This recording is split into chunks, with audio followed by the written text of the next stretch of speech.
Hi, this is Charlie Brake. We're here with Computer Music, just representing Cygnus Mastering and showing you a little run through of what I do for mastering a drum and bass track. Right, so you're now mastering for Cygnus. Tell us a bit about Cygnus for anyone that doesn't know, and what you're doing for them, and how you came to work for them. Well, basically they're a digital distribution company, but they offer a lot of other services as well. And one of those services was DJ Mailouts, which is kind of how I hooked up with them originally. So they were doing a DJ Mailout of my last album. And just through chatting, I said, I do mastering, for a few years. And I'm sort of trying to, do more of it, basically. And they offer a mastering service with their, for their clients, basically. So they were looking for someone that did, drum and bass and other dance music.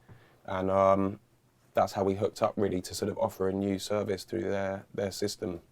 Cool.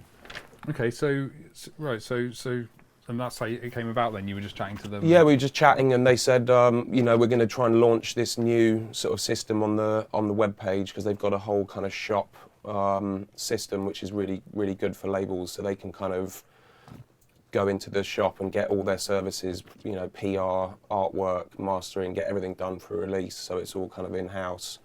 So I knew they'd have a lot of clients off the bat, which is, part of sometimes the struggle with mastering is getting clients and dealing with them, which is what's good with their system. It's all kind of integrated, so there's less phone calls and emails, and it's a nice smooth operation for getting a good turnaround of work, basically. Cool. So obviously you're mostly known as a producer, drum and bass producer. Yeah. So in terms of the the creative process, that's obviously you coming up with musical ideas, and there's a lot of creativity. So how do you sort of, mastering is quite technical, quite impartial. So how do you sort of wear those different hats? How do you bridge that gap? Well, I think it is getting more blurred these days, or for even the last 10 plus years, because the loudness war happened. Everyone got software, and it is a blurred line. But it's I went to sort of probably about 100 mastering sessions through all the vinyl days, and made a point of learning what I could from every session I attended. And I think it's just putting, like you said, a different hat on, and just trying to. It's mastering a lot of its first impressions, and that's kind of why I don't master my own stuff generally, and why it is, even if you're a great mixer or engineer, it just helps to have someone else's ears to just notice those problems straight away that you're going to often miss because you're just so attached with it, or you've heard it so much. So I think that's the trick, is just hearing it for the first couple of times and you just spot the problems. And that's the appeal to me, is still fixing things and trying to make it better. So that's the enjoyable part, basically. So you don't master your own music then? I mean, I have done, and I can get a decent master done if I needed to. But if it is an album project or something that you want, that's going to be around for years to come, I'd trust someone else to have a more objective viewpoint. So I know a lot of people say that you can't really master your own music. You can, but if you've got the choice, I'd still say to someone, give it to someone else who, can hear it more clearly, really.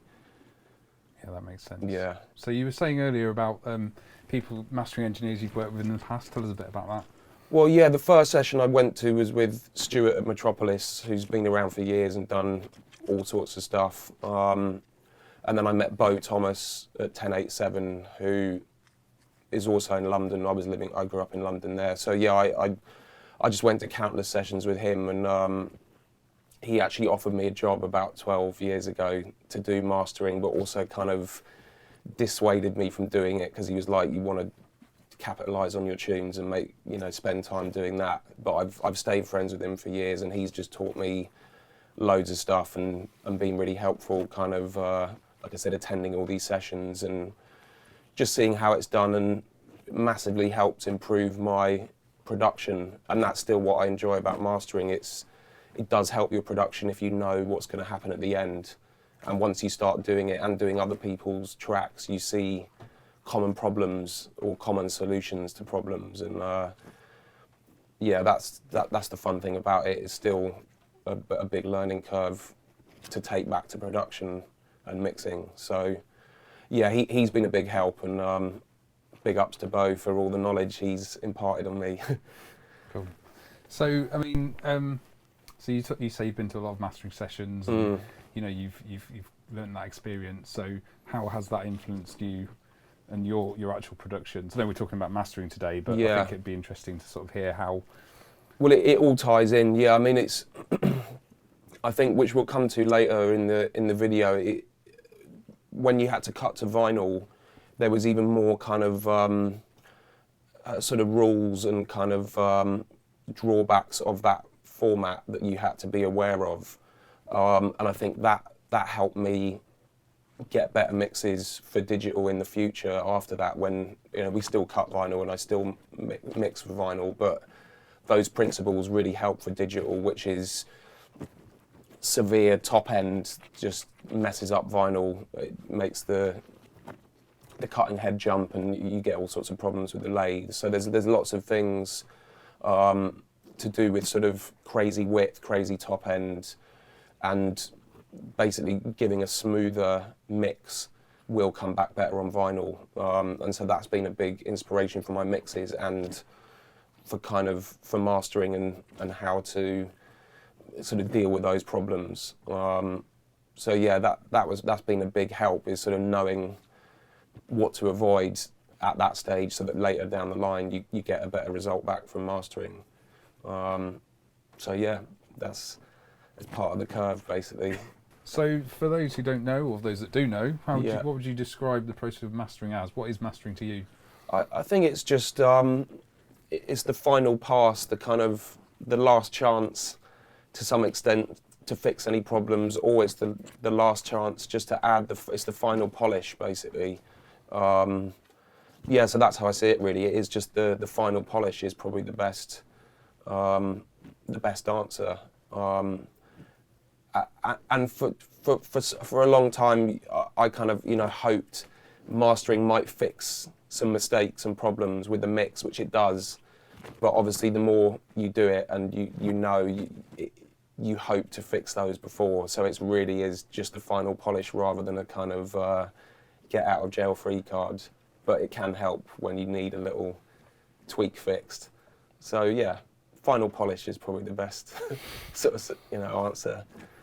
Yeah, I think it's probably good to just have a chat about your sort of setup you've got here. Yeah. Because we were chatting earlier, you've worked in high-end studios, and now you've got a home setup. Yeah. So it'd be good to sort of have a chat about that, break down the sort of gear you're using, the signal path, that kind of thing. Yeah. Well, yeah, I moved back home. I had a fully treated room, but actually didn't get as good results as I was hoping for. And this room's worked out really well, possibly just luck with the dimensions and the treatment that I've done, but it's a good space. So yeah, it runs off a Mac Pro. It's RME sound cards and a Ferrofish AD converter, and then comes out to the Neumann KH310s, and then I've got some little Yamaha HS5s, which are just useful. They're kind of not NS10s, but similar. They've got that no bass sort of and pretty harsh mids, so they're quite a good sort of cross-reference point to AB with. And there is other outboards, some Warm Audio Pultecs. I've got some Elysia rack stuff and a few other bits. This Roger Mayer tape emulator is another good one that I do use for mastering sometimes. So there are some other outboard options. But these days it can work, but often if you've got a good mix, what you get in the computer's so high quality now, that is what a lot of people use for mastering. So it sounds great, to be fair. Cool. So that's pretty much it. And the Audi's headphones, I've got a couple of pairs of them. They're always a good safety check and just for a good headphone reference. So I like to flip between a few different monitoring sources because I think you just can't hear it in enough different ways to really see what's going on. So that's always handy. Do you have a particular approach in terms of, you mainly on the big monitors and then you just sometimes check on the smaller ones, or how does I that think, work? yeah, more that. I mean, the Neumanns are just so nice to listen to. They're not flattering, but they're not painful like a few other speakers I've had. So you can get through a long time with them, and they don't fatigue you too much. So yeah, it's probably more flicking to the other ones. For production at night when I'm working on my stuff, the headphones are great for rolling out in a night session. But and the other great thing about these Neumanns is the bass responds really well even at low volumes. So I don't listen loud as much as I used to. You flick up loud for a bit, but mainly it's quite a nice, standard listening level. Have you learned that the hard way then? You used to monitor loud, and now you've sort of... Yeah, and it was the last studio I was in. It was so treated that it didn't feel loud, and you realised you're actually like 100 dBs because it's so treated. You just keep cranking it to sort of feel more. So that's something again I'm kind of preferring working here. It's you don't have to crank it to sort of feel it.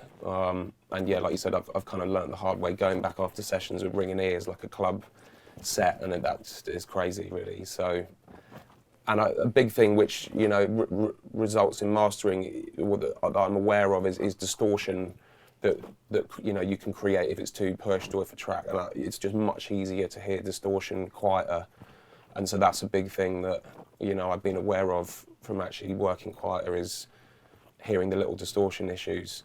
So that's another positive of turning it down really. And headphones are always great for that as well, aren't they? Yeah. I mean, they reveal a lot. So yeah, mixing it all up definitely helps. Cool. Yeah. Nice. Before we get into the video, any sort of plug-in wise, do you have sort of go-tos?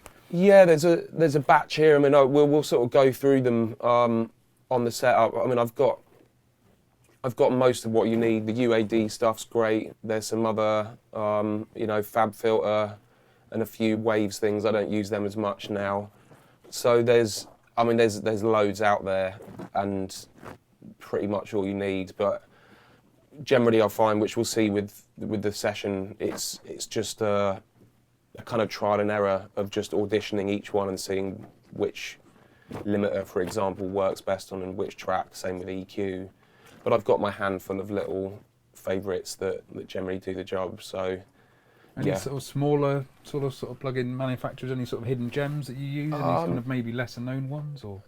Acoustica is less known. I mean, they're doing really good stuff. I was maybe a little bit late to the party, but I think they've really got a good range now. So that not that many people know about them, but they're a great company with mastering grades and a different approach to modelling than most other companies. So they're quite an interesting one.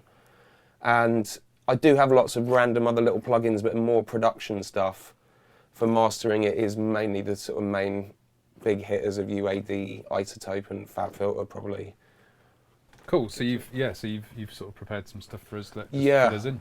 Yeah, basically what I've done that I just thought might be kind of useful. I've got a track. It's produced by myself and DLR called No Idea, and I just loaded the project back up and messed up a few channels to try and just sort of show some of the issues that you often get in mastering, and that I've learned the hard way from sort of making those mistakes, and just kind of explaining how they can be sort of detrimental when you come to mastering, basically. So I'll give you a quick clip of the pre-master of the sort of good mix.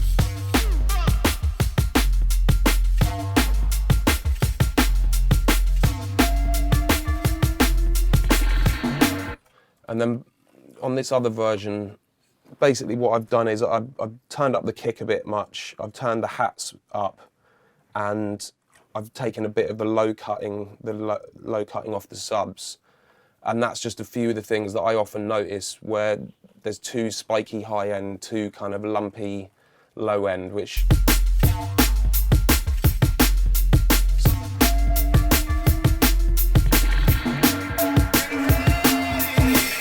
And I thought it was a good thing, because on first impressions, it might actually sound better than the other version. Because because it's brighter, and this sounds a bit, in a way, muddier. So, and I think that's, like I was saying to you earlier about the vinyl thing, it was much better to supply a bit of a duller track for mastering and get that top end brought up than to give in a really bright track that essentially you might have to lose top end on. And so that's always the approach I've taken, is to leave a bit of tops available to boost on the mastering, but you want a really consistent top end. And that's something, the screen's a bit grey because we're on the screen capture, but if you have a look at the analyzer, this has got, the good version has got more of a rolled off tops, where this version's got these higher spikes around 10, 12K. But initially, I suppose it does sound a bit more impressive. It sounds a bit more impressive. So then what I thought would highlight this is if you just whack a limiter just to get the level up to what you might be doing, you then really start to hear it sort of fall apart more. So I'll just add, for the sake of it, a Pro L about, give it a quick go. And just,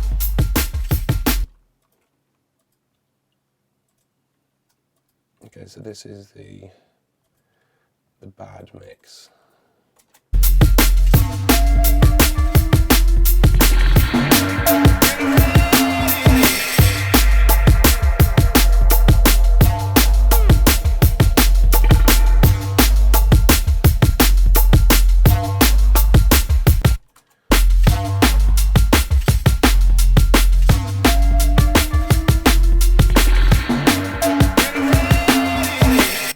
So the good one you can hear doesn't get as loud initially, but it doesn't start farting on that low end, which is what the other one with the too loud kick.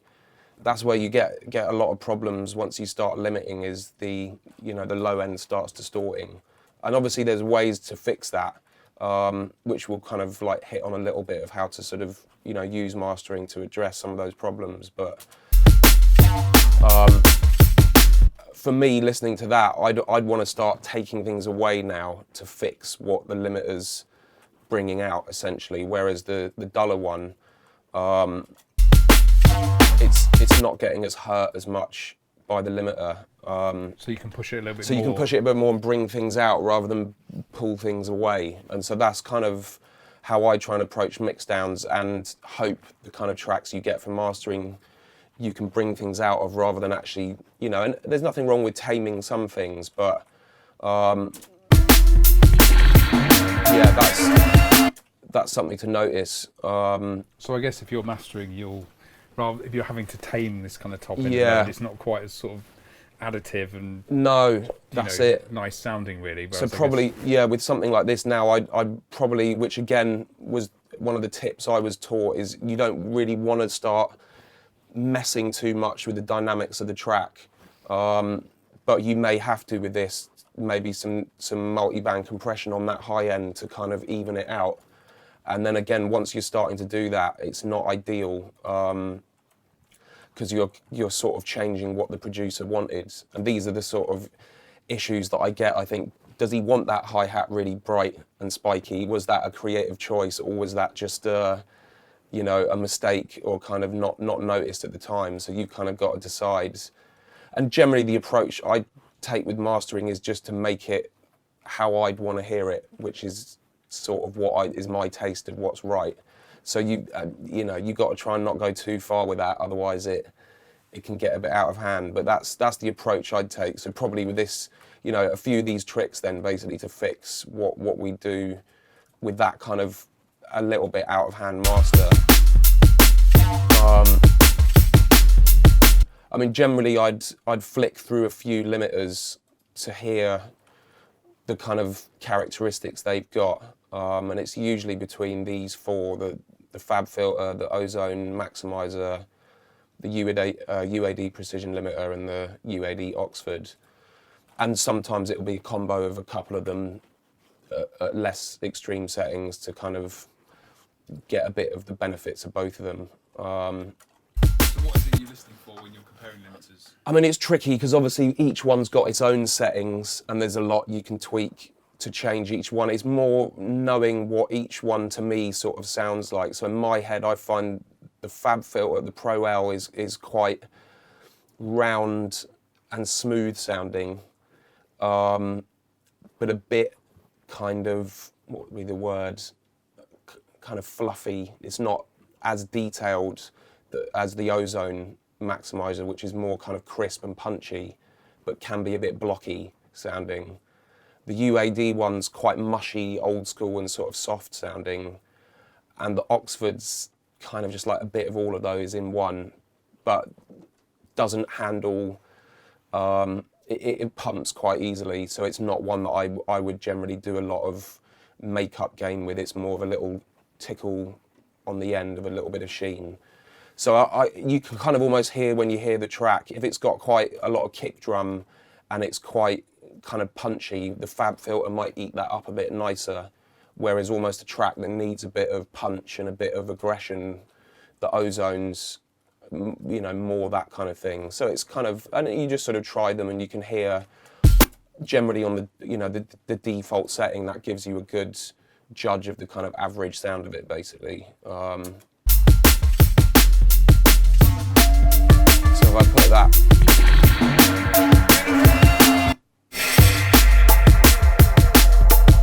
And again, then it gets confusing because you've got 4 modes in the Ozone, you've got 4 modes in, or 4 modes in the Pro L as well. So it's a lot of trial and error, and that's kind of really the thing with mastering. There's not loads of different things you're using. It's just trying to find really the right setting on the right one that takes the time.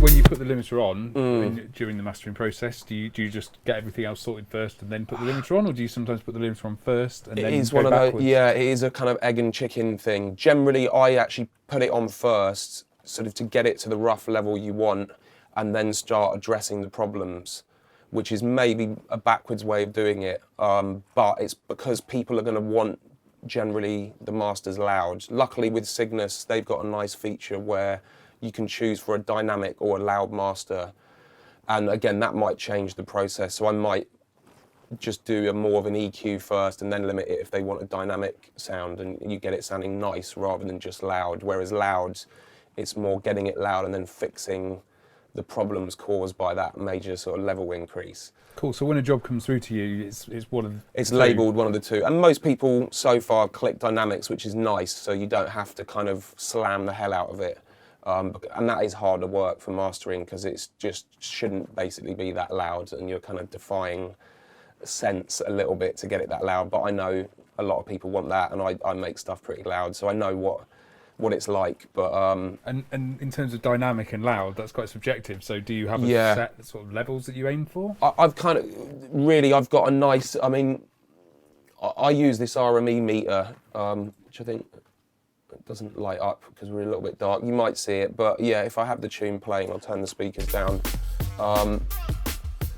As it basically is now, that's sort of loud but not slammed, but still got a bit of dynamic. So I sort of would, for a nice master, would aim for this roughly sort of -5 RMS here.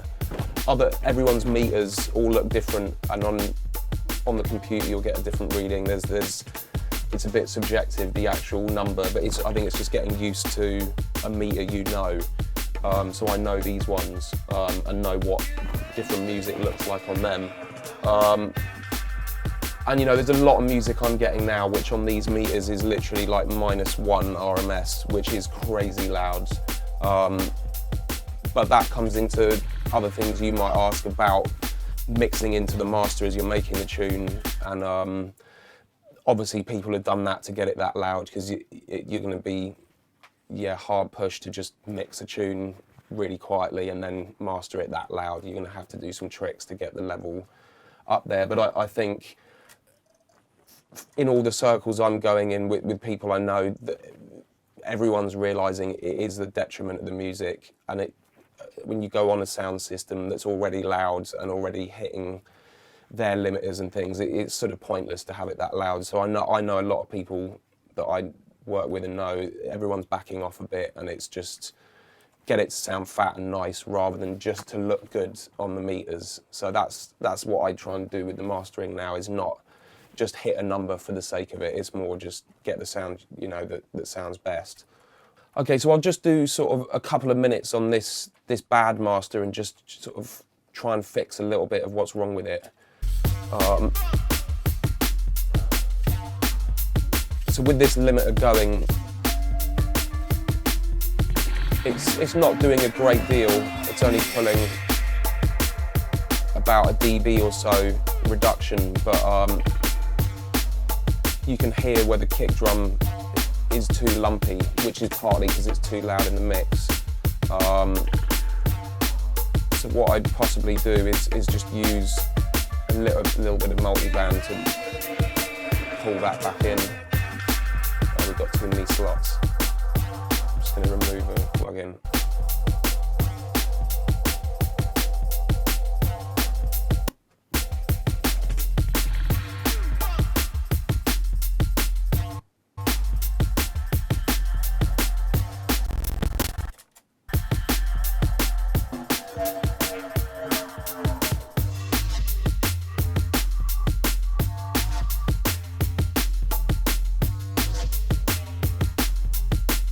So sort of looking at this meter and on the other meters, you can see the kick around sort of 100, 120. That is kind of the loudest thing on the meters basically, which is kind of why it's not that separated from the sub, and that was the kind of problem I wanted to create on that mix to try and sort of fix basically in this session. And to me that's already sounding a bit better. I'd tweak away for a while, and again, same with this thing of use 2 or 3 different multi-bands and see which one sort of suits the track or fixes the problem best, basically. But that might buy us a little bit of breathing room on the low ends. And maybe the same issue with that slightly out of balance tops. That's instantly nicer to my ears.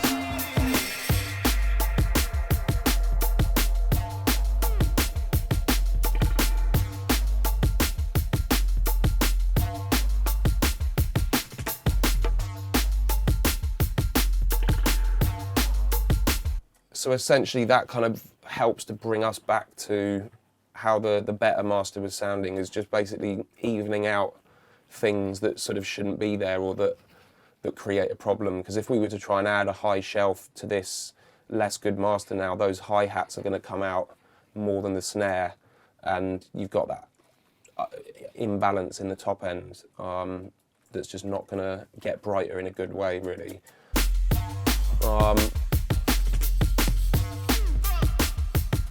So that's really, you know, things to avoid. That if we were to now flick to the better one,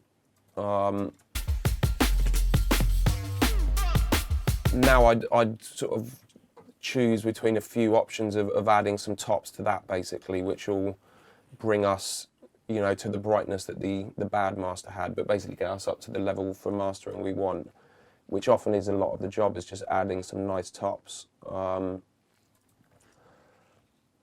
So this is a really good one. This was by these Acoustica guys that I mentioned to you, which is like a sort of model of the Sontec EQ, which a lot of mastering guys used. I've seen in most studios. And the way they model it is that it's sort of impulse responses. So it actually sort of loads up samples of audio that effectively is you're putting it through, rather than it actually being a kind of, I don't know, a data algorithm model of it. So this one sounds great to me as an EQ. Really powerful. And that's instantly just the nice mastering top end machine. So I'd fiddle with a few, you know, similar settings. Often I'd have something like this on the mastering, just a really low and high roll-offs, sort of high pass and low pass, just to kind of contain any real low subs. But a big thing I'm into is not really low cutting much from mastering. That was something I learned from taking a lot of my tunes to mastering is that it is quite a standard move to just have those roll-offs, but often even at 20 hertz you can lose that low air, and there's a few tracks I've had those options at mastering, and we've gone with the no low cut, because even at a real low sort of frequency it can just lose that weight. So that's something I'm really aware of for drum and bass. For some more poppy music and stuff that you're not playing in a club, it's more car or radio stuff, that is often a pointless frequency to have, so you don't really want it. But for a lot of bass music, that's something I'm really careful of when I do the mastering, is to really hear what the low cuts are doing. Yeah, because it's quite a standard move, isn't it? Or bypass everything, but actually, and you can get away with it. This EQ, and generally I try and use sort of linear phase ones that don't create too many artifacts, but often it's a massive help, and there's tracks with low flappy stuff going on, it's like that's got to go, and you instantly clean it up. But if it's quite a good mix and you can already see on the meters there isn't loads of that low end 20 hertz stuff going on, I often wouldn't low cut it if it's mixed well, because it's not always beneficial.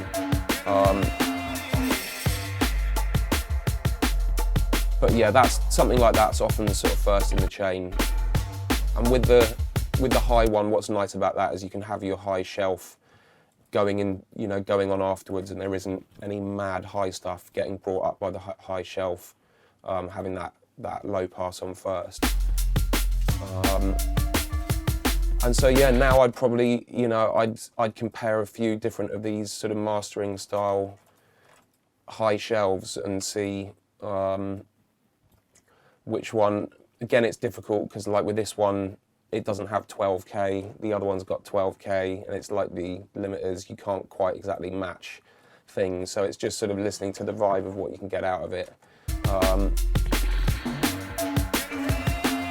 This is one of my favourites, the Bax EQ Dangerous. It's just got a really crispy, lovely top end.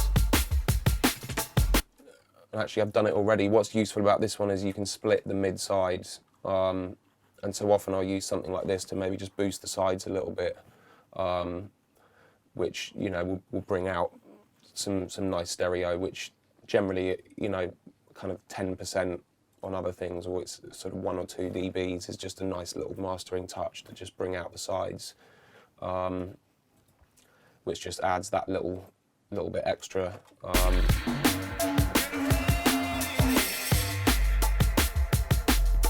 And if, for example, you start bringing out the sides and there's a bit too much transients or things going on, that's where I might bring in a multi-band set to mid-side mode, and you can just contain some of the peaks on the sides. If that's, if there's a lot of drums or kind of mad stuff going on the sides, that might need a bit of attention.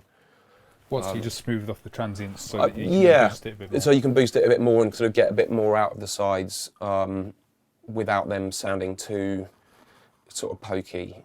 And another little trick that I was taught going to these sessions with Bo, which occasionally in my tracks we use, was a nice bit of de-essing on the mastering chain. If you've got kind of harsh snares or harsh hats, it's essentially sort of the same as what I was doing with this with the Fab filter on the kind of bad mix here, was pulling down some of these things, but you can get some nice de-esser settings that just pay attention to that kind of 6-7K rather than the tops, and that's something which this track we're doing I had on the master bus, but there's a couple of nice settings in this what's it called, Precision de-esser by UAD. So this master fader one gives you a little idea of what you can do with it. Sorry, the computer's a bit slow, with screen flow going on.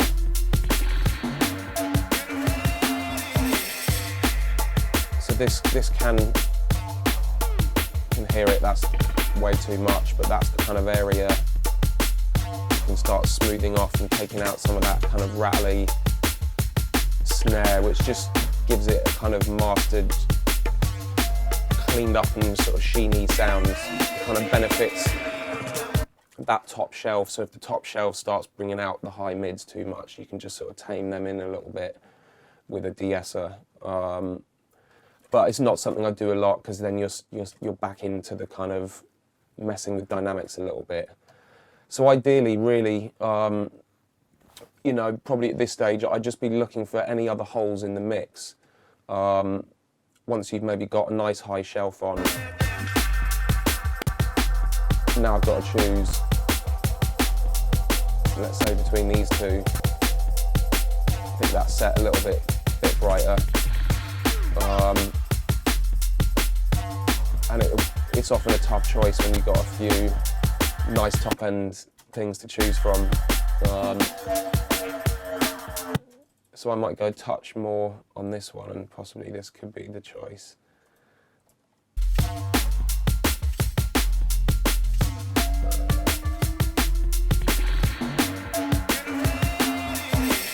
So what will be interesting at this stage is maybe just to jump back to the bad version. And now once the duller mix has actually got that high end on it,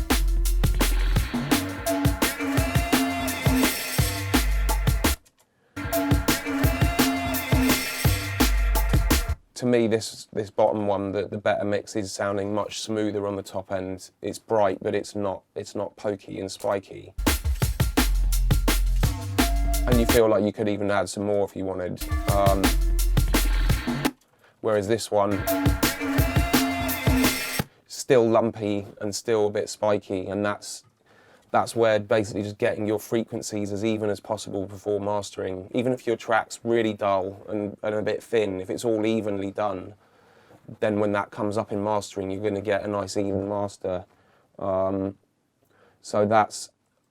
I think that's something where everyone often goes on about supplying a quiet track. I know you were going to ask me that, of how loud do you supply your track to mastering. Although that matters, I think it's much more the balance in the mix that's actually the issue. In terms of EQ? In terms of EQ and the level of sounds, even just on faders, of, you know, sometimes you get things where just the hi-hats are so loud, the snares are really dull. That might be, or really quiet rather, that might be what they're going for in the genre, but to me those are more issues than actually, you know, how loud is the pre-master. Even if it's quite loud, if it's balanced well, you just need to do a few little touches and job's done, really. So, you know, that's something that, yeah, is the main thing to watch out for, and that I've massively learned from doing mastering and trying to master my own stuff, is the balance really that's gonna mess it up later. So yeah, I think that shows how a duller track with some tops at mastering, for me, comes back much smoother.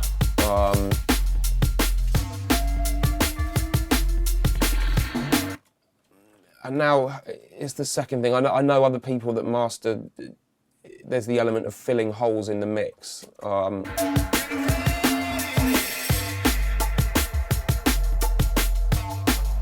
I know this looks a bit jerky because we've got a few things going on, but you can see,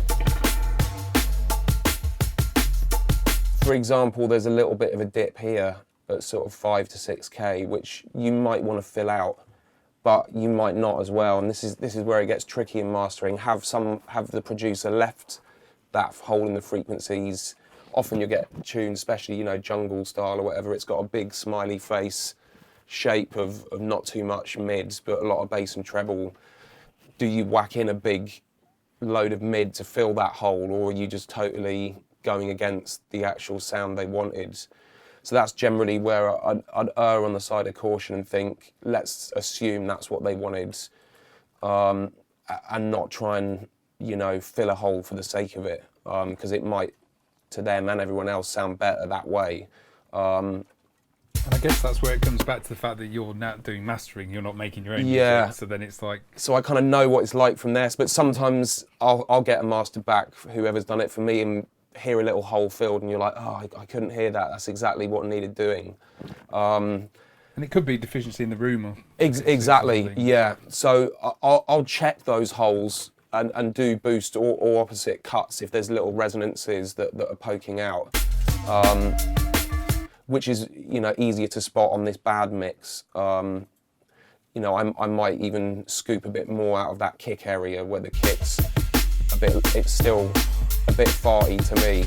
So that's where you might be like, I need to find some frequencies, sort of 80 or kind of 140 maybe on this kick to try and free up a bit of room so that there's less of that level hitting the limiter. What I might do at this stage on the sort of good mix is just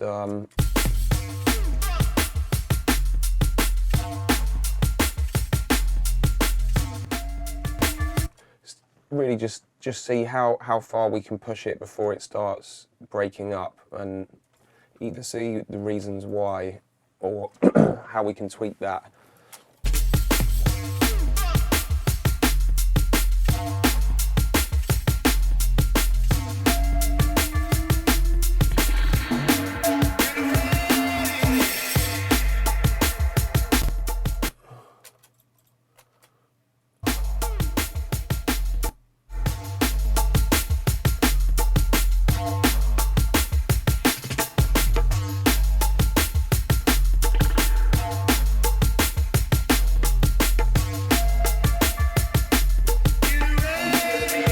So really now looking on those meters, and I think these ones show even higher.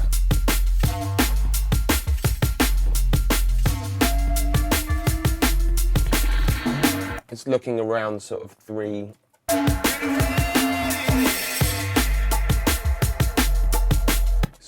to 4 RMS, which is massively loud really already.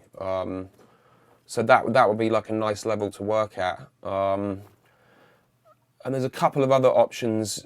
Again, more of a sort of top end thing is just a bit of exciter can be a nice touch instead of EQ, which I like in the way that it sort of basically distorts the top end and just gives you sort of like a hardware mush sort of sound, because I like sort of crunchy, smooth top end. And there's two things I'd probably use for that, either the Ozone Exciter,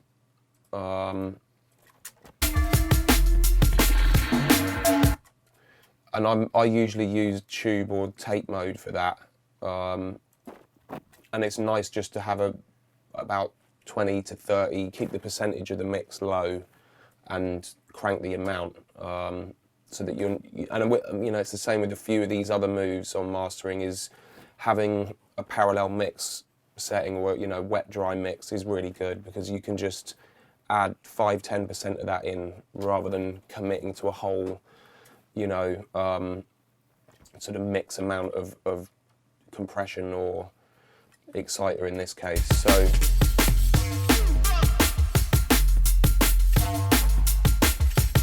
that's quite nice, possibly a bit too high and fizzy.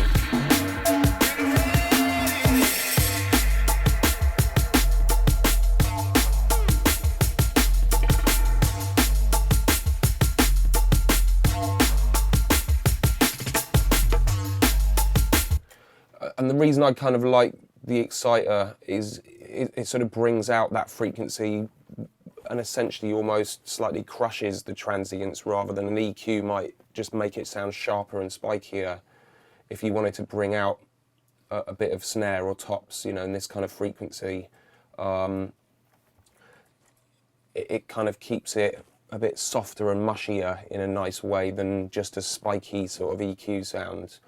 So it sounds brighter, but it's still quite easy on the ears. Exactly, yeah. And a big thing I've learned from you know, club playing and just from being in the studio, you know, as you do it loud, and I probably would sit and have this loud for a few minutes, is those are the frequencies that are going to hurt your ear. It's the kind of, well, from my ears anyway, it's the sort of 5, 6, 7, 8 sort of kilohertz, that sort of high, mid, low treble frequencies, which is where that de-esser, or, you know, this kind of multi-band smoothing off the tops is where it's sort of at for me, and especially once you get to a club.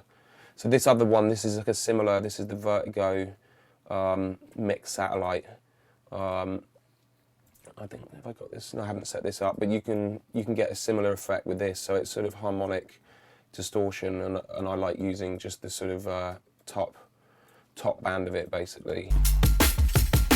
So that's set on full mix, which does all the frequencies. So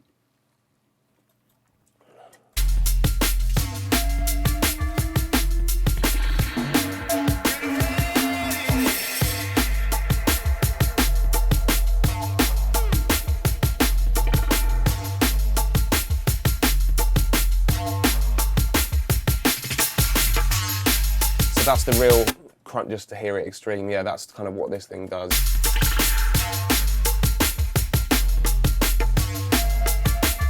But again, just a little, you know, that mixed in.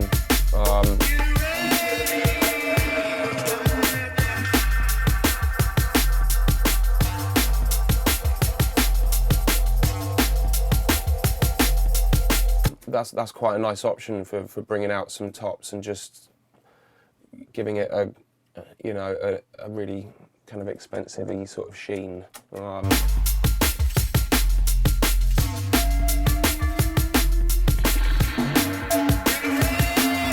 And I like this thing. It gives it a kind of, I think it, you know, it does something to the width as well, and just adds quite a sort of 3D sound, even though it is just a bit of top end. It really.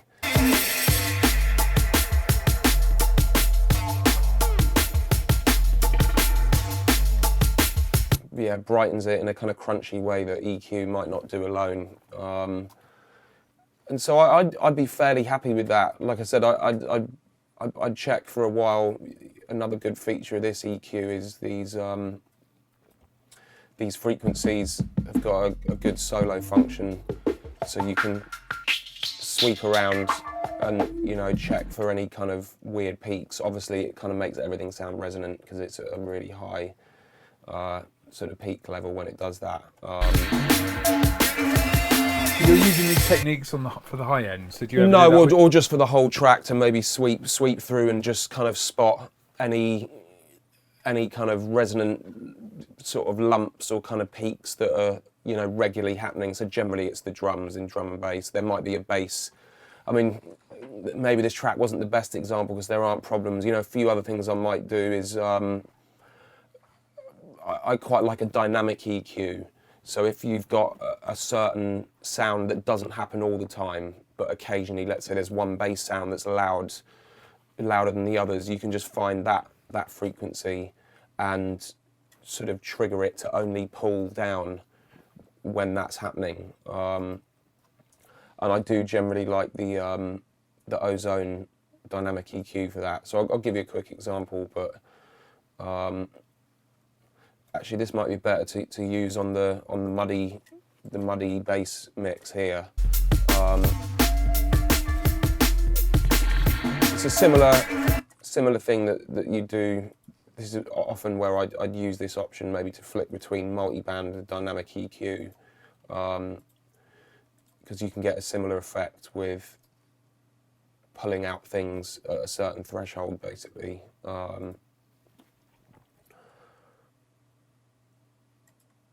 And I usually use this in digital mode.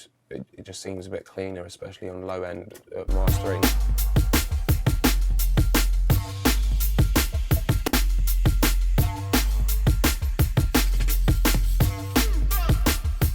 So where that kick was looking a bit full on,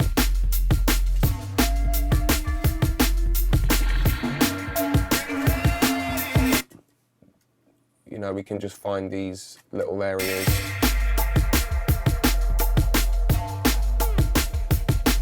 And that'll kind of need quite a lot because that kick's really quite loud.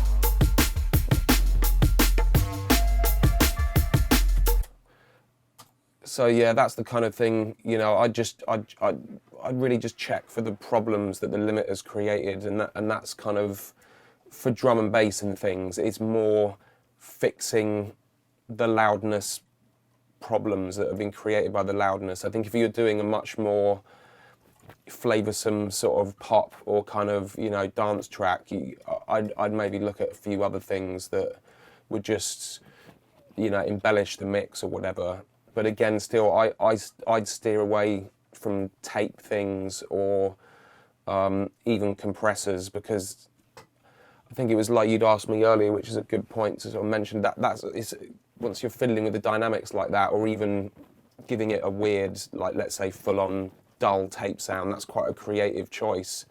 That's really not your place to do that. So if the artist said to you, can you make it sound like a sort of 50s gramophone sort of sound, then you'd be like, okay, that's the sort of brief. But to just send someone's track back and it's all, you know, mad pumpy compression because you thought that was cool, that's probably not the best way. Which is why, yeah, I think you were going to ask me, you know, should people do much on their master bus? Should they sort of master it as they go and send you, or do nothing, or mix into the master or chain. master into the master? And I kind of think it's halfway between the two. I try and mix without the master chain to a point, and once I've got the mix sounding good, I use it as a kind of, essentially like this bad mix, is use it as a tool to show you what's going to happen when it goes to mastering. So I'll put a limiter on the end of the tune in the arrangement and smash that on the master bus and see then what goes wrong. So that, almost like you're trying to break it to hear what's going to happen, and then you know it's not going to be that extreme, but you can hear, okay, that kick's farting when I start limiting it, where maybe it sounded all right when you don't limit it. And so that's obviously what people are doing, is they're tricking the limiters, they're fixing the mix to do that. But then you take the limiter off and you take the limiter off, or just ease it back, because I think I like putting things on my master bus, EQ, compression and limiters, and I would send that off to mastering, but just tamed back so there is space. So you will actually apply some master processing? I would, but yeah. Just back it off? Just back it off and just leave a bit of room so that, you know, I'd put less in. Obviously these were quite quiet pre-masters, that I used, which is, you know, more of a kind of industry standard level to supply pre-masters at. But even if that pre-master, you've turned the level down, but there's a bit of gain reduction, and it's more the colouring effect that you want from these things. So you want the overall vibe. The overall vibe. You don't want to then have to take that off. And probably I'd rather, if someone used let's say a SSL bus compressor to glue their mix together and they're happy with that, I'd kind of almost rather get that for mastering than not have that, and I'd have to make more creative decisions about gluing their track together, which is fun, but at the price you're getting for mastering these days, and it's not an attended session as well, so they're not there to hear it. I think that's a big thing that's changed. If people attend it, you can try all this stuff out, and the artists in the room to hear if they like it. But I think if it's an unattended cut, you don't have as much creative leeway to try things. Otherwise you're doing back and forth 4 or 5 versions. So it's just trying to find the kind of thing that most people want, which is really a bit louder, a bit brighter and a bit smoother. So that's generally what I try and do. Do clients send you reference tracks quite often for you to say, I want it to sound like this? Sometimes, yeah. Or you kind of just know from the genre that their stuff's in probably what they roughly, you know, want it to be like. And yeah, that is something I might do at any stage, is just flick over to a couple of tracks. You can't really cross-ref enough. So that's always a good thing, just to check your ears and check other stuff of that genre and be like, okay, it's got to be like this, or I'm being a bit conservative, even like all that other stuff, super bright, and that's what it needs to sound like. So yeah, you've got to kind of know your genre. And obviously, yeah, master quite differently dependent on that, really. So yeah, you know, it's back to that low cut thing like we were saying earlier. You might not low cut much for drum and bass, but for a more pop mix or whatever, you're going to approach it a lot differently. So yeah, it's in a way there's not much to it, but there's loads to it. So it's just sort of trying to make the right choices and do as little as you can, really. And like we were saying, it's all completely dependent on the track in question. On the track in question. So it's quite hard, yeah, to sort of show it all in one go, because I'd need a few different tracks. But I don't know, roughly with this one, I'd be, and even you see from that 2-minute break, I come back to that. That sounds a bit bright personally to me now. So it's definitely good to kind of try and do it sort of as quickly as possible, or little bits, and come back and cross-reference. So yeah, for this one,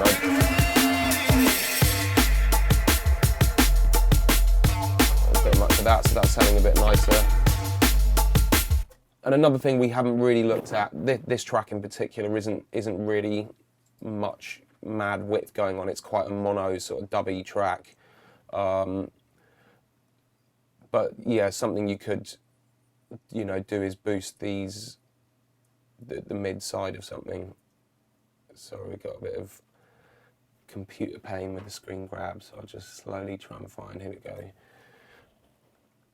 Generally, I'd use this Ozone Dynamics, which has got a good mid-side mode. There we go.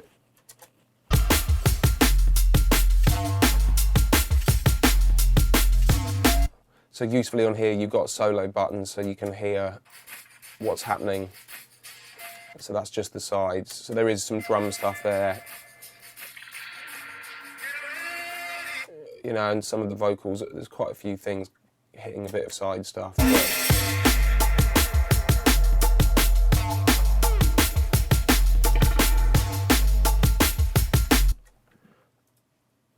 And so often I might, instead of, if I wasn't using like the Dangerous one or any other plugin that's got sides separately, is just add a dB, let's say, of sides. To each band's, not really the lows, and you can hear from auditioning the sides on the track what material they've got. A lot of drum and bass now, there's a lot of stereo bass going on, so that's another thing I didn't actually address, which is probably worth mentioning now. Probably if I had quite a crazy, you know, lots of synths, again, that track, this is why it depends on the tune really, there's not much synths in that track, so there's not a lot of mad width going on. But again, from my days of cutting vinyl, something they'd always do is mono the bass under a certain frequency, which again, there's an Ozone plugin that will do that for us. Should just slowly trying to find, that is Imager.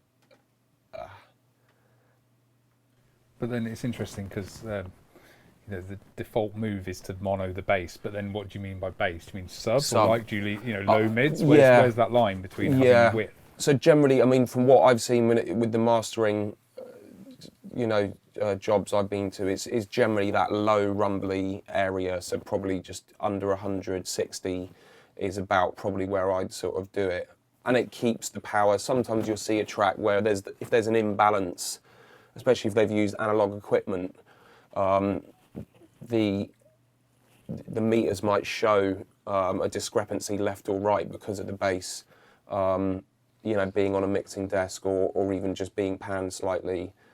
So yeah, I'd often, as a standard move, usually, you know, just mono the bass around 60.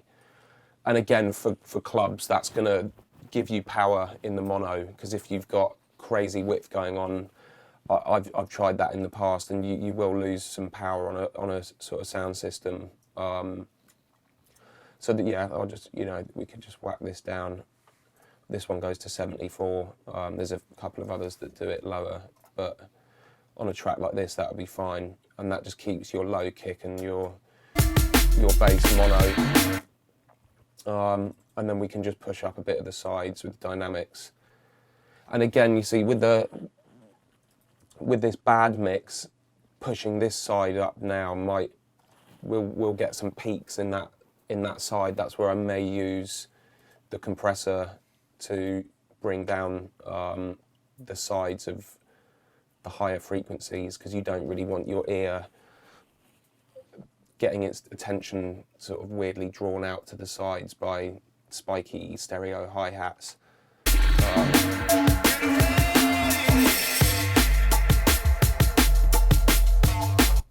But I think because this tune's quite a mono sounding track, we can get away with just doing an overall sort of boost on these sides.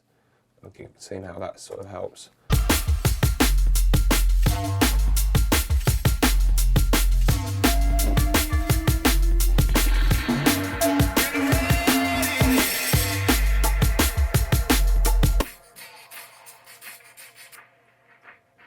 And so it's just generally a bit of going through everything, really, just soloing each band, just finding out what's going on in that track, and smoothing off essentially anything that pokes out that shouldn't be there.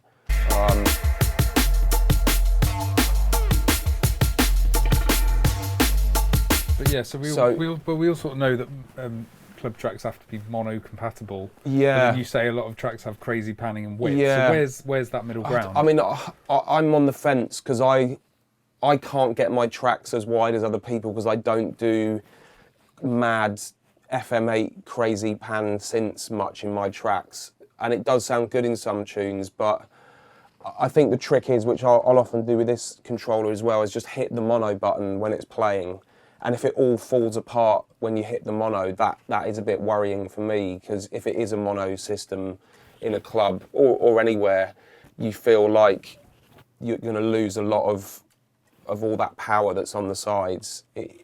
It should almost be a bonus for me, the width. It's like it sounds great and then even more, not just like, oh, it sounds even more, but without that, it's not really there. So yeah, that's something I would do at this point of checking the sides, is check it mono, which we sort of did by hitting the mid solo thing on the dynamics. And sometimes you'll find that the mono or the mid needs some top end or certain frequencies put back in. And so there's a few other plugins, the Brainworks or the FabFilter, that let you do mid or side EQing, and that's another point where you just I'd check the mono on this speaker switcher and just sort of hear how it compares to the sides, the stereo sort of sound. You can sort of hear that happen here. You can do it here in Wavelab as well.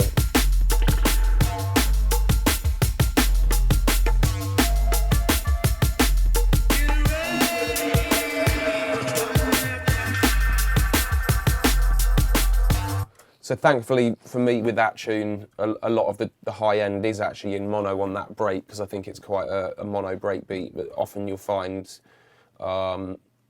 there's quite a lot of high end in the drums, sometimes on the sides because of the reverbs and distortion and stuff. So yeah, I might just tweak back and add a bit of tops or mid punch to the mono sound, and often possibly tame the top end of the sides, because where cymbals and shakers and things like that, they all get a bit bright and wide and kind of spiky. That's something where I may do a little bit of, compression to the sides, to the top end, so that you can get them up without them poking out too much. So yeah, more or less, this is kind of ticked most of the sort of boxes for me. And a big thing which we haven't got to, that I'll do a lot of really, is just bypassing the chain of what I've done.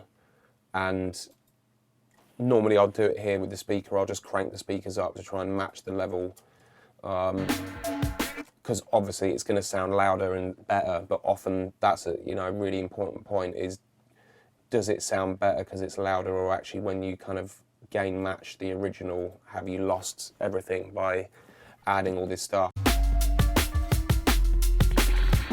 So it's a little bit hard. It's easier to just quickly do it with your hand on the volume, excuse me, but this will give us a quick idea.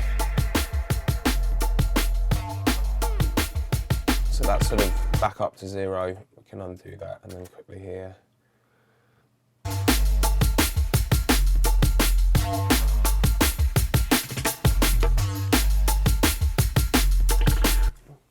So I'm more or less happy with that. But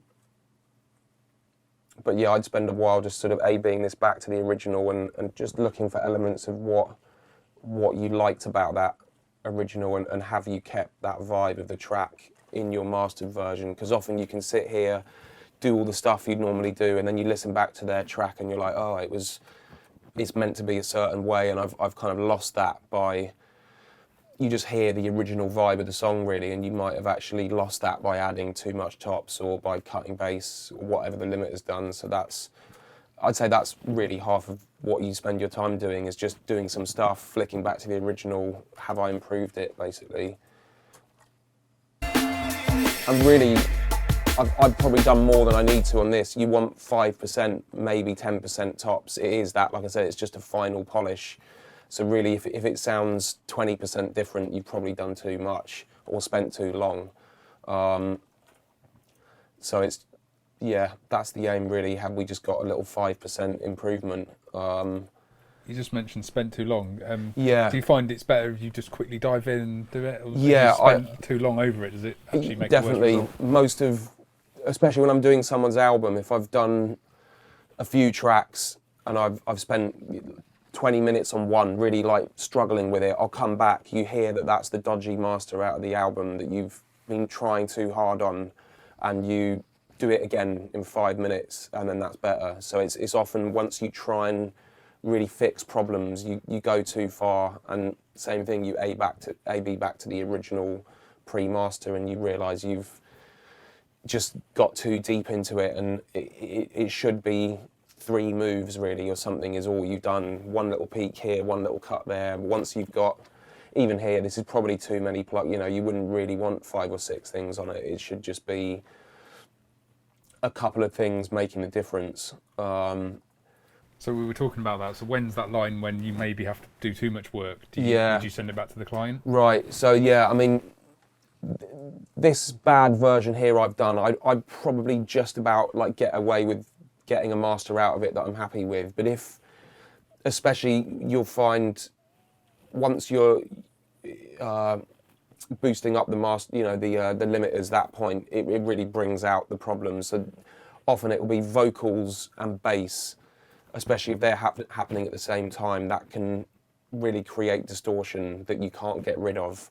And there may be a thing where the whole track's sounding great, but there's 2 or 3 moments in the track where something throws off, the actual mix, which occasionally you can automate or you can print certain sections differently. But if there's a fundamental problem, yeah, I might get back and go, look, if you just take 80 hertz out of your kick and bounce it and send it back, it'll be 20% better, because that's just causing a lot of problems. So yeah, occasionally I'll get back to someone and say, here's a few little pointers you can do that'll really give us headroom to get more out of the master. So essentially, if with this bad mix, if I was to get back in touch, I'd just say, like, turn the hi-hats down, turn the kick down, and really it could take them that long as just moving 2 faders, and you've bought yourself 10% better master basically.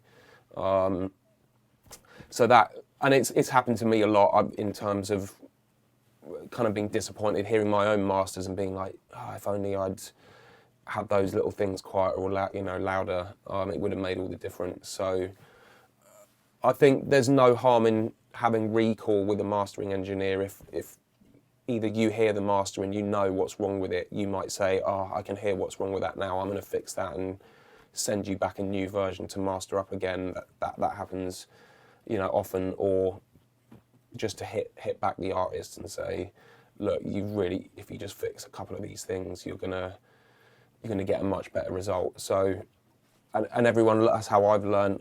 You've kind of got to go through it to realise what needs attention and where to sort of improve your sound, basically. So yeah, that's roughly what I do for your average drum and bass tune. And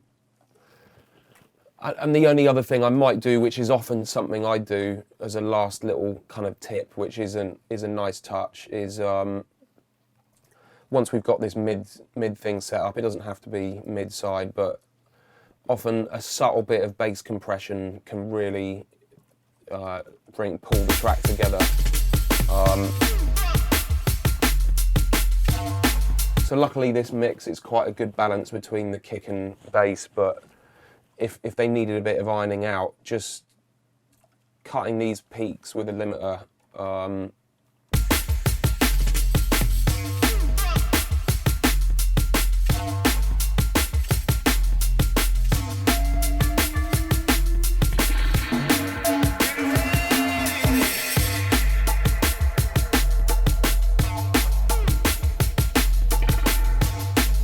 That's a crude, quick version of what I do, and you'd fiddle with your release times to sort of suit the bass line and the kick. But that's something I'd often do, is just a little bit of low squeeze glue that I started doing a few years ago, and I do it sometimes on the master bus or leave it for mastering. And that's just a little trick that often for bass music can just pull all the bass together and just fatten it up, because you don't hear the transients as much in that bass area, so you'd kind of rather have it overall juicy and loud than too sort of punchy and pokey. Yeah, because I suppose when people want loud bass in a track, it's basically having it very, very consistent. Exactly. So that's just a nice way, especially if you've got sort of like a bass line like this with different notes that are moving, that can just help to even out the kind of boomier notes and bring up maybe the quieter ones. That's often a little move I'll do that just kind of just glues the whole low end together. But has got to be done carefully, because you can just again start losing the power of the bass because it's too mushy and squashed. So maybe distortion. And distortion will definitely start coming in when you do that. So it's just so why limiting and not compression? Why would you not compress? I mean, I would, and again, it's something I'd try the limit. The limiter works better if you've got pokey kicks happening a lot. That'll just grab those peaks. Again, sometimes the compressor does it. I just always used the limiter on bass with this Ozone, because it just felt like it kind of clamped it down more and allowed you just to get a solid line. Just boosting up, whereas the compression's a bit smoother and more forgiving, but just doesn't kind of brick wall limit that whole low end in a kind of really powerful sort of club way. So it's generally, if I compress, I'd either do quite a low threshold with a small ratio, so it's like a nice smooth soft overall kind of compression, or just a quite low threshold of just containing the peaks basically, so it just tucks in the kind of bounciest, pokiest bits that just stick their head above the kind of line basically. I suppose if you've got things like 808s and stuff and they've got knock on them, or these notes with totally can sort of do that, can't they? Yeah, and so it's all track dependent. Sometimes you try that and it doesn't really work, and you realise that it's higher up here, sort of maybe 100 or 300, where that kind of is a bit too punchy from a kick or an 808 or something. So that just kind of, it's sort of dub style, just kind of losing a bit of that 200-300 will kind of bring up your subs naturally anyway. So yeah, we kind of need like 10 tracks to really go through everything that you might encounter, but as a kind of consistent thing, I'll often do just a little bit of subtle bass compression that just kind of cleans up and kind of irons out that low end and really kind of glues your whole track together. So we'll hear a quick A/B of what that does and whether it's the right move. But I can hear straight away that the bass, is now distorting, and probably on the meters is a bit, you can see it's pushed the RMS up. And so the big balance is between the amount of reduction and the amount of gain makeup, and that's a bit that can take a while just to get the balance right. And it's almost do what you think and then halve it, which is a nice trick for most production stuff or anything that you're doing. That's how I'll often look at it, is like, do what you think and then halve the numbers, and that's really what you should, and especially for mastering where it's just small touches. So that's often what I do with a lot of things, is sort of get it to where it's like really there, and then just halve that, and then you've got that little 5% rather than a full boost. Going so too that's, far, right? yeah, that's a good general little tip, I think. So yeah, the only thing I've not really touched on is sort of compression as a sort of overall compressor rather than multi-band. And it's something I'd occasionally use. A couple of my favourites that I like, I'll see if I can quickly find them, are the UAD Vari Mu.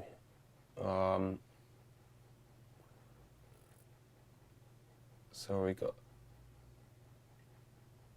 computer speed, here we go. So yeah, there's a few in the UAD list that are nice. The Shadow Hills, which I was really excited about, but don't really use that much these days.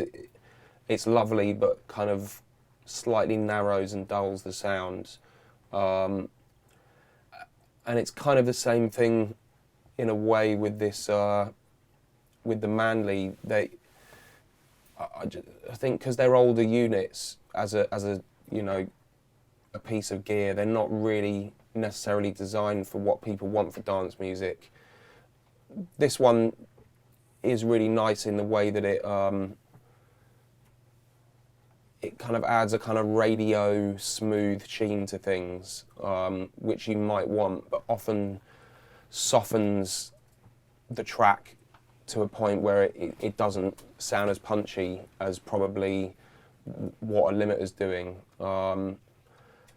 So you might use this in the case where it's quite a smooth kind of radio tune, maybe like a, you know, more pop style drum and bass radio vocal track. That's maybe where you might want to use something like this to just subtly colour it more than actually do mad compression. And I think, like with most things, like you'd use it on your master bus, really you just want a little tickle, like 1-2 dBs reduction, if that, just to give you the hint of it and to get the kind of characteristics out of it that are nice. But I've generally found with mastering, I'll just sit with these, I try all these compressors, you go through every setting, you can't really work out if it's better or not. Sometimes it is, but then again, you don't have the artist here and you think I'd change their dynamic of their track or change the tone of the track, and it's a safer bet to not do it than to do it. So that's kind of why I'd leave that to the producer they can get these plugs or they can get one in their rack, and that's why I'd rather myself put that on the end of my chain if that was a colour or like a pump that I wanted. But occasionally, yeah, you would use these, or it's the same with the outboard gear. You'd use them for the benefits that they have, which more as a tool would reshape a tone. Yeah, so I guess that's mostly the rough vibe. It's really just A-being those EQs and the limiters is the main job, and tweaking your attack and release times for the track, and then once you've settled on that, it's just ironing out any creases that might poke your ear out. So, kind of like we said, there's not much to it, but then there's a lot to it. So it's just kind of, I guess, being having a good eye for detail really is and what it's down to. And using your ears, yeah. And I think, you know, like we were saying, it's kind of what can people look out for when they submit tracks. And for years I never really used analyzers because I was just a bit clueless about them and just didn't really have a good one. It is really useful to have a look at your track on one, because you will, depending on your speakers, you know, it's sometimes you just don't hear the problem and you see it on an analyzer and you're like, wow, I didn't realise there was so much of that going on. So I would say it's helpful to look at, because you can see glaring errors, but it can be dangerous to spend your time looking at a thing rather than listening. So I'd say, yeah, have a look. If you can get a nice balanced sound without too many mad peaks jumping out that shouldn't be there. On the flip side, you want nice dynamic peaks in your music, otherwise it's just a flat, boring sound with nothing changing. So it's tricky, but I think that the best thing is to try and have things as balanced and smooth. Once you've got a sore thumb poking out, that's going to generally cause you, like we saw in a session, in a mastering session, you're going to have to take away things rather than enhancing things. And I definitely think it applies with top end. It's like, it can be bright, but you'd rather a bit of a nicer rolled off shape that can be brightened than actually a sound you've got to take away treble from. So yeah, and like we said earlier, you know, try putting a limiter on it, see what happens when it gets louder, and then you can see the problems that are going to arise when someone limits it at mastering, and you can go back and kind of correct some of those, you know, kind of problems that get brought out by the limiter. And I don't know, that's sort of it really, I guess. Yeah, cool. So yeah, any other sort of common problems that people could iron out before you know that you see in masters? Yeah, I mean, I guess you often see, it's not too hard to fix, but the high cuts and low cuts within your track. So, you know, check your ride cymbals and your hi-hats and a lot of high sounds, especially when you use samples from sample packs, or if you've got just from a drum machine or whatever, often there'll be a lot of high stuff in there that you don't necessarily want. So, which is the thing I learned from the vinyl days, where you can't have 20k ride cymbals right up there. That's just not going to work. So I've always rolled off all my hi-hats and rides, and any kind of high percussion is just, you know, not dull, but just rolling off that really high stuff that's gonna poke out when you add overall treble. So I think it's, I mean, we did it here at working on track the other day. Once you start EQing on your master, if you do, again, like doing the limiting, it can be useful just to put an EQ on your master, put up the trebles, see what happens when you do that. And the things that are too trebly will be really too trebly, and the things that won't be trebly enough will still be a bit dull compared. So that's another way that I do it. Same with the bass, is either just roll it all off, so you're just hearing a sub, just like having your subwoofer on, and you'll really hear what, you know, really jumps out, or again boost it and see what overall sort of pokes out. So that's a good trick, is just start EQing a section of your tracks, just boost it and see what happens if you do it, and you'll be like, oh, I like the way it's brought out the snare, but now there's way too much of that synth if I boost 1K. So you'll be like, okay, I need a bit more 1K in my snare and a bit less 1K in my synth. And that's a good way of seeing what your mix needs by doing some boosts or cuts and seeing, you know, what on average is missing, basically.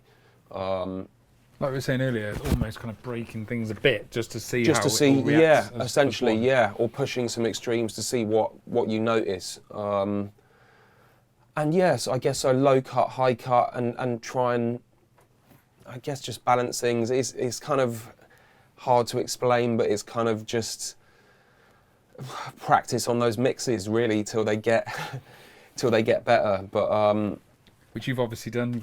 I've tried, yeah. It's getting there, but it's still, there's so much to learn, and every week I learn something new that you can't believe you weren't doing 2 weeks ago. So that's the fun of it, really. It just keeps, you keep discovering new tricks and ways to do things. So yeah, that's the lifelong mission. Thanks for watching. Hope you enjoyed the video and there was some useful information in there. For mastering bookings, get in touch via cygnusmusic.net.